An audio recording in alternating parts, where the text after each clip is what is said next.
Selamat datang di channel saya Serangga Gatal. Jangan lupa di subrek, like and share. Mimin doakan semoga kita sehat semua. Oke, kita mulai. Kunwu Ye-si.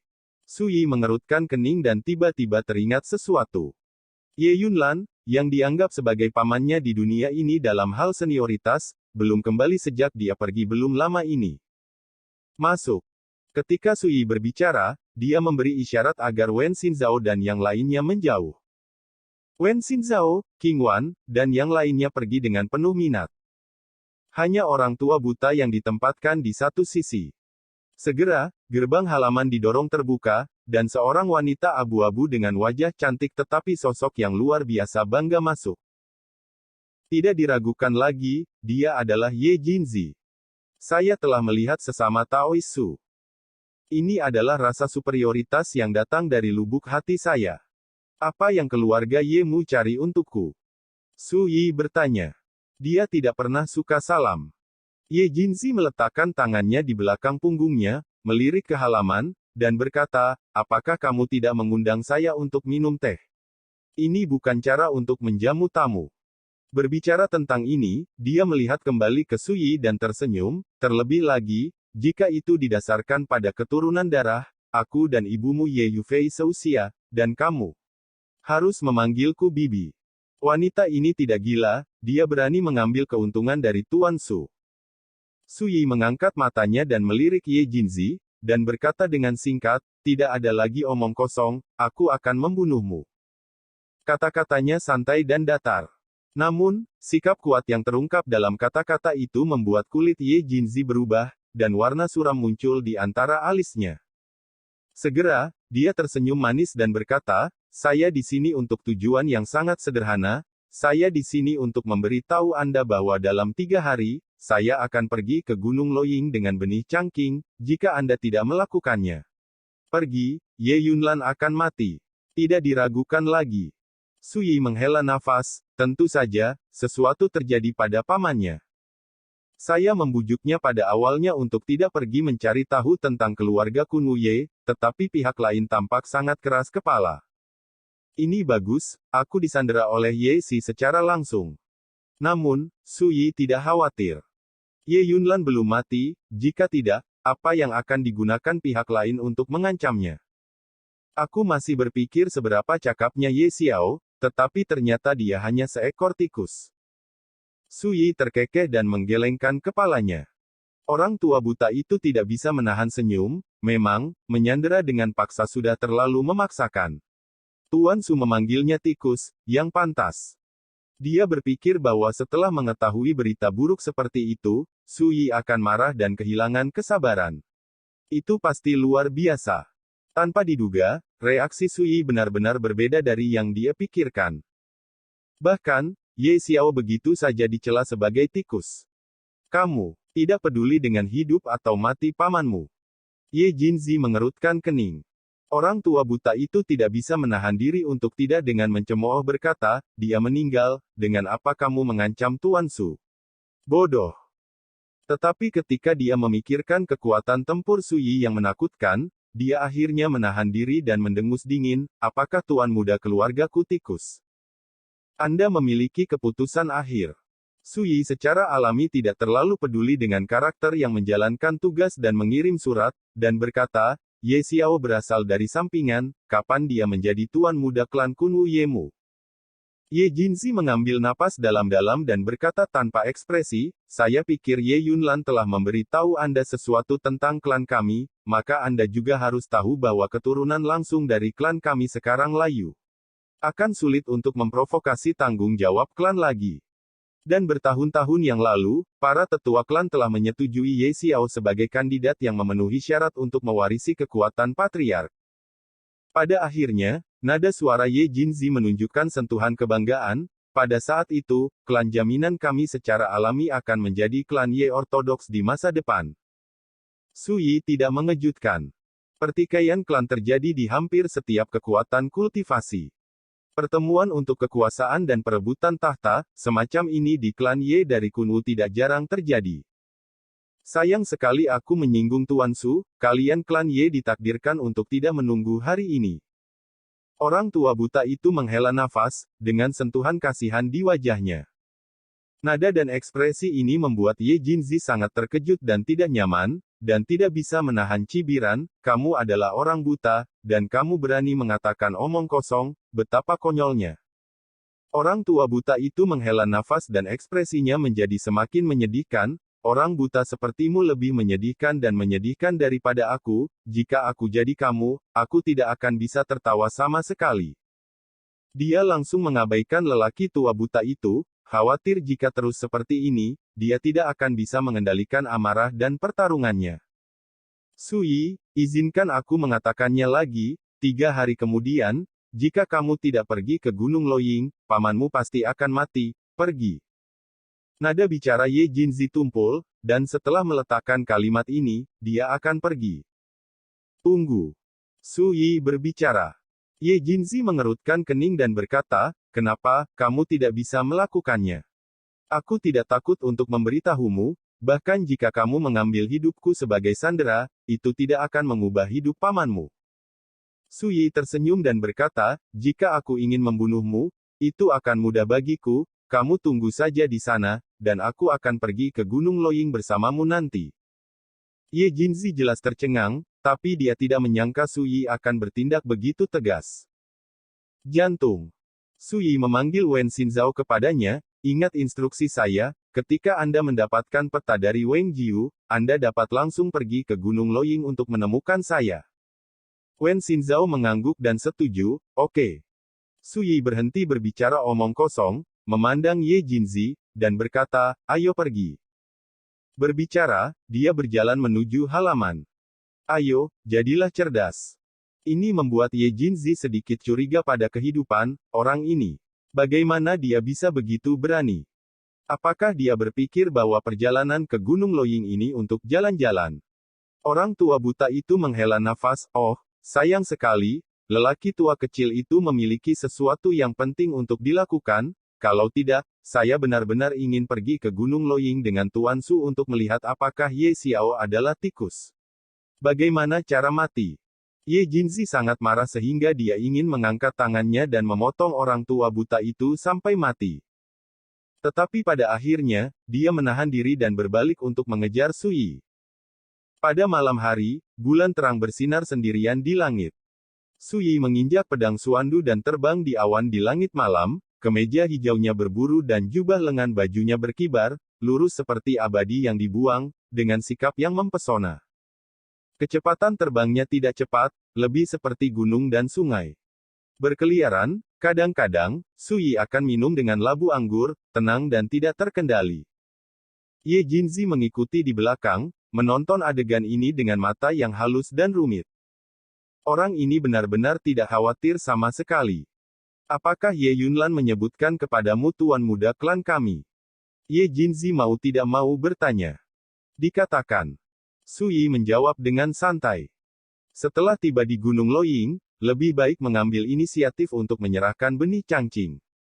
Dia berbicara untuk waktu yang lama, tetapi melihat bahwa Sui tampaknya menutup telinga, tanpa reaksi sama sekali, dia tidak bisa menahan kerutan. Sui, apakah kamu mendengar dengan jelas? Ada nada marah dalam suaranya. Sui Dao dengan santai berkata, kamu jangan terlalu banyak bicara, di matamu, Ye Xiao sangat kuat sehingga kamu bisa berjalan dengan membabi buta, tetapi di mataku, dia hanya orang yang sekarat. Persepsinya berbeda. Tidak ada gunanya untuk berbicara terlalu banyak, tidak ada gunanya berbicara. Ye Jinzi hampir menyeringai, matanya menjadi dingin, dan berkata, semua orang berkata, kata-kata yang baik sulit untuk membujuk hantu terkutuk, dan kasih sayang terlalu banyak, kamu Sui. Lakukan saja sendiri. Dia terlalu malas untuk mengatakan sepatah kata pun. Tetapi Sui mengerutkan kening dan berkata, sebagai tugas dan utusan, haruskah Anda memimpin sekarang? Saya tidak tahu di mana Lo Yingshan berada. Jika Anda menunda bisnis, Anda mampu membelinya. Bangkit. Dia menahan amarah di hatinya dan terbang ke depan untuk membimbing Sui. Ketika aku memukul Lo Yingshan, aku akan melihat bagaimana anakmu mati. Ye Jinzi menggertakkan giginya diam-diam. Sui tidak peduli apa yang dia pikirkan. Dia berdiri di atas pedang Suandu, dan sepanjang jalan melalui cahaya terang bulan terang di atas kepalanya, menghadap ke gunung dan sungai di sepanjang jalan, itu cukup nyaman. Omong-omong, sejak terakhir kali dia kembali ke kota Daxia Jiuding, dia sudah lama tidak bepergian jauh. Sekarang terbang melintasi langit malam, apa yang Anda lihat di sepanjang jalan adalah pemandangan setelah pemulihan energi spiritual langit dan bumi, tetapi ada perasaan yang berbeda di hati saya. Sayangnya, dunia sebesar itu tidak terlalu menarik bagiku. Setelah menunggu akhir dari keluhan di benua Azure ini, aku akan pergi ke Netherworld. Sui diam-diam berkata. Bagaimana dia bisa melupakan dendam dan keterikatan dari kehidupan sebelumnya? Bagaimana Anda bisa melupakan harta yang tersisa di dunia bawah sebelum reinkarnasi dan pembangunan kembali? Sekarang, kultivasinya telah melangkah ke alam fase roh, dan hanya alam besar seperti alam roda roh yang dapat mencari kesempatan untuk membuktikan Tao dan menjadi kaisar. Dan kesempatan seperti itu ditakdirkan untuk tidak muncul di benua Changqing. Dengan kata lain, meskipun benua Changqing telah mengantarkan dunia indah yang belum pernah terjadi sebelumnya, asal dunianya telah rusak, dan pasti akan berkembang dan menurun di masa depan. Di dunia yang hebat ini, paling-paling, Anda hanya dapat membangun fondasi dan kekuatan untuk membuktikan Tao dan menjadi seorang kaisar, tetapi jika Anda ingin benar-benar melangkah di jalan kaisar, hampir tidak ada harapan. Ini juga alasan mengapa di dunia saat ini, ranah roda roh bisa menjadi raja dan hegemoni, dan alasan mengapa ia dibanggakan dunia. Jika Anda meninggalkan kerajaan kekaisaran, Anda harus menghormati roda roh. Saat malam memudar sedikit demi sedikit, fajar akan menyingsing. Di bawah bimbingan Ye Jinzi, Sui melihat Gunung Loying dari kejauhan. Gunung Loying terletak di Selangor, salah satu dari 13 negara bagian Daxia. Gunung ini awalnya sangat biasa, terkenal penuh dengan pohon persik. Ketika musim semi tiba, bunga persik di gunung mekar penuh, dan bunga yang jatuh berwarna-warni dan sangat indah. Dengan munculnya dunia besar, sekarang telah menjadi gunung terkenal kelas 1 dan tanah yang diberkati di dunia. Ketika sinar cahaya pagi pertama jatuh ke dunia, Gunung Loying dipantulkan dalam cahaya terang. Setengah jalan ke atas gunung, di samping sungai, Ye Xiao, mengenakan jubah polos, duduk di atas batu biru di bawah pohon persik, menopang pipinya di satu tangan dan memegang gulungan itu di tangan lainnya, wajahnya yang halus tenang dan fokus. Tidak jauh, airnya gemericik, dalam kehampaan, bunga-bunga jatuh berwarna-warni, dan di bawah langit, burung-burung bernyanyi. Angin musim semi yang lembut bertiup di pagi hari, dan pemandangannya sangat indah. Seorang wanita dengan mantel bulu berdiri tidak jauh, dan ketika dia sesekali menatap Ye Xiao, ekspresinya secara tidak sengaja menunjukkan kekaguman dan kekaguman. Di alam Changsuan, Ye Xiao adalah seorang pembunuh yang membuat semua makhluk hidup di dunia ketakutan, dan merupakan pemimpin generasi muda klan Ye di Kunwu. Ini juga merupakan keberadaan yang hampir tak terkalahkan di jalan spiritual. Legendanya terukir dalam sejarah alam Changsuan sejak pembunuhan berdarah yang tak terhitung jumlahnya di masa lalu. Di mata wanita berbaju bulu, dibandingkan dengan prestise Ye Xiao, Sui, karakter yang baru naik ke dunia dalam 1 atau 2 tahun terakhir, dan terkenal di benua Changqing, hanya dapat dianggap di bawah umur. Perselingkuhan. Tiba-tiba, suara keras datang dari kaki gunung. Wanita bermantel bulu sedikit mengernyit, menunjukkan ketidaksenangan. Orang-orang itu, tidakkah kamu tahu bahwa tuan muda sedang belajar? Apa gaya? Ini Sui. Ye Xiao tiba-tiba berbicara. Dia terus menatap gulungan itu, menggelengkan kepalanya sedikit, dan berkata, saya pikir dia akan tiba dalam 3 hari, tetapi tampaknya dia jelas sedikit tidak sabar. Wanita berbaju bulu itu mengedipkan matanya dan berkata, Tuan muda, apakah Anda perlu membuat beberapa persiapan? Ye Xiao berkata, kamu hanya perlu menonton. Berbicara tentang ini, dia akhirnya memalingkan muka dari gulungan itu, menatap kosong ke langit di kejauhan, dan berkata pada dirinya sendiri, di tingkat spiritual alam Changsuan, sulit bagi saya untuk menemukan lawan. Sekarang saya akhirnya memiliki menemukan karakter yang kuat, jadi tentu saja saya harus menghargainya. Berbicara tentang ini, dia tersenyum, memutar kelopak persik di kehampaan, memandangnya di depan matanya, dan berkata, ketinggiannya terlalu dingin, dan orang dahulu jujur tidak menipu saya. Wanita bermantel bulu mau tak mau merasa emosional. Dia tidak bisa memahami keadaan pikiran seperti itu, tetapi dia jelas merasa bahwa setelah mengetahui bahwa Su Yi tiba, suasana hati tuan muda itu jelas lebih baik. Ini mungkin perasaan bahwa Anda akan bertemu dengan bakat yang baik ketika Anda bertemu lawan, bukan? Tuan muda, Su Yi ada di sini. Di jalan gunung di kejauhan, sekelompok tokoh klan Ye yang kuat muncul. Ketika mereka mencapai area ini, mereka semua menurunkan alis mereka dan gerakan mereka menjadi lebih berhati-hati. Karena takut menyinggung Ye Xiao. Gunung ini penuh dengan bunga persik yang tidak tahan dengan kehancuran yang mematikan, jadi biarkan dia pergi ke puncak gunung, Wang Yueping, untuk menemuiku. Ye Xiao bangkit dari Blue Stone dan menepis kelopak persik yang ada di seluruh pakaiannya. Setelah hanya satu langkah, dia menghilang di tempat. Awan mengepul, dan keempat ladang kosong. Ada platform batu giok setinggi 9 kaki di Wang Yueping. Selama periode waktu ini, Ye Xiao suka berada di platform batu giok ini setiap kali malam tiba. Mochizuki di atas. Pada saat ini, matahari pagi berada di langit, angin gunung berburu, dan Ye Xiao duduk tinggi di platform batu giok setinggi 9 kaki lagi. Pembangkit tenaga klan Ye lainnya tersebar di daerah dekat Wang Yueping. Ada lebih dari 10 pria dan wanita. Ketika Su Yi tiba di Wang Yueping di bawah bimbingan Ye Jinzi, dia melihat pemandangan seperti itu.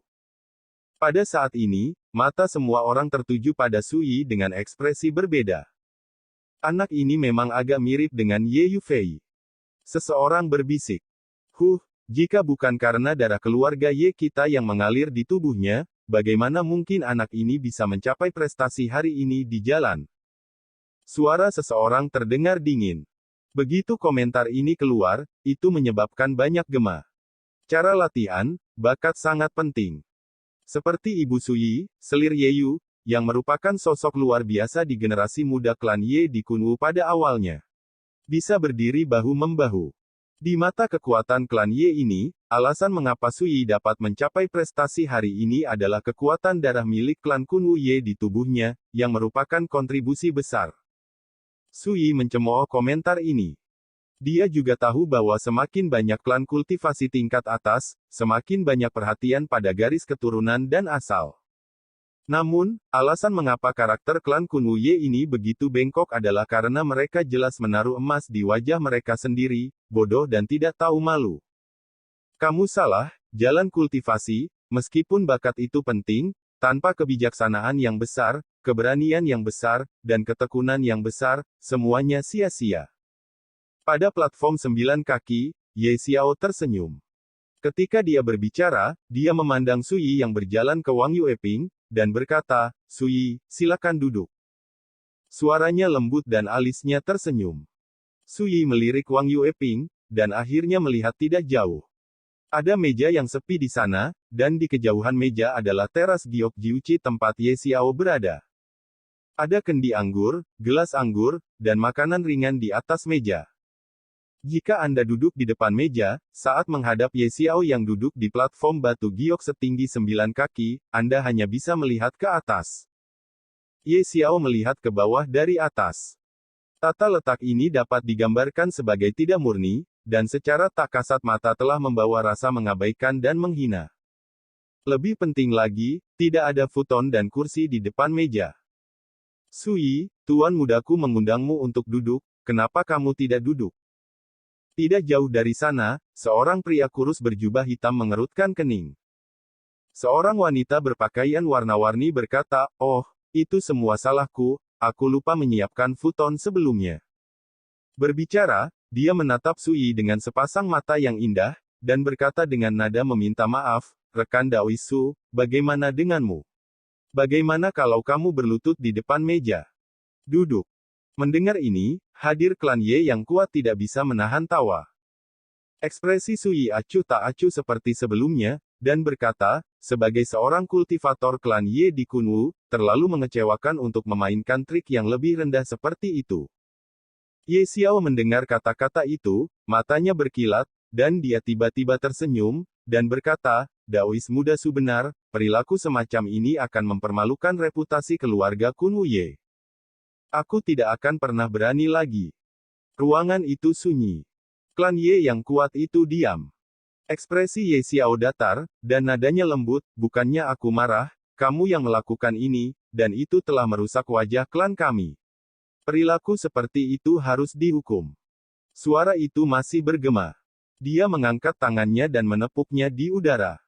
Hai. Petir hitam menamparkan wanita berpakaian warna-warni seperti cambuk panjang, menyebabkan punggungnya robek, percikan darah, dan berguling-guling ke tanah. Tapi dia tidak berani berteriak kesakitan, malah merangkak ke sana, gemetar dan berkata, Tuan muda benar. Saya bersedia menerima hukuman.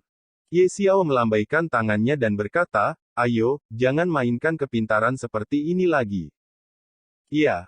Wanita berpakaian warna-warni bangkit dan buru-buru mundur ke kejauhan. Ye Xiao memandang Su Yi sambil tersenyum, dan berkata, biarkan Taois tertawa, datang dan siapkan tempat duduk untuk Taois.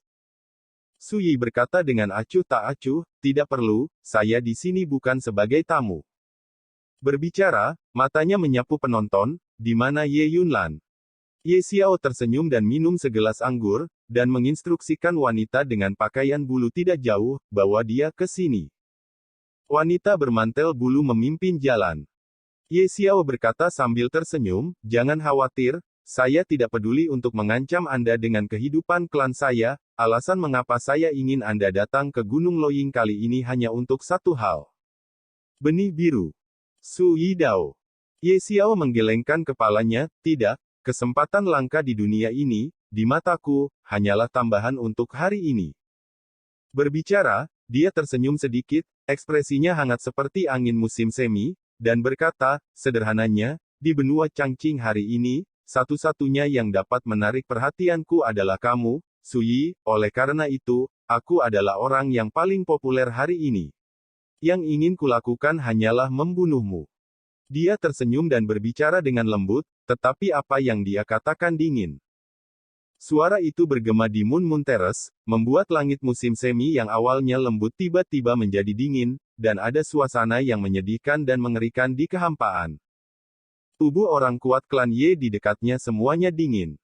Su Yi berkata dengan acuh tak acuh, sayang sekali. Sayang sekali. Ye Xiao berkata dengan penuh minat. Su Yi berkata dengan santai, sejauh yang saya ketahui, karakter seperti Anda sudah tidak menarik. Menurut pendapat mereka, apa yang dikatakan Ye Xiao tidak diragukan lagi merupakan pengakuan dan pujian besar untuk Su Yi. Tapi siapa sangka, Su Yi mengatakan Ye Xiao tidak menarik. Siapa yang tidak tercengang? Kebanggaan. Seseorang tidak bisa menahan untuk mendengus. Seorang pria yang akan mati, dia berani menggonggong dan berbicara dengan lantang, dia hanya tidak tahu apakah harus hidup atau mati. Seseorang berteriak. Orang kuat klan Ye ini jelas terprovokasi. Ye Xiao tertegun sejenak, lalu tertawa. Ini pertama kalinya aku dihina seperti ini sejak latihanku. Haha, ini menarik, sangat menarik. Dia mengambil kendi, mengangkat kepalanya dan minum, dan sikap lembut aslinya menjadi flamboyan dan pemberontak. Terutama di kedalaman sepasang mata, ada kilau pembantaian haus darah yang samar melonjak, menjadikannya aura, dengan aura yang menakutkan. Ayo pergi ke pertempuran di atas lautan awan. Jika kamu menang, kamu bisa pergi dengan Ye Yunlan. Jika kamu kalah, tinggalkan hidupmu. Suara itu masih bergema, Ye Xiao berdiri, melangkah di bawah kakinya, dan tiba-tiba datang di bawah langit. Dari kejauhan, Ye Xiao terlihat seperti bajingan yang menguasai dunia. Orang-orang kuat dari klan Ye semuanya mendidih, darah mereka melonjak, dan ekspresi mereka menunjukkan kekaguman dan antisipasi. Sekian dulu update-annya, tunggu lanjutannya di channel saya Serangga Gatal, di subscribe ya guys.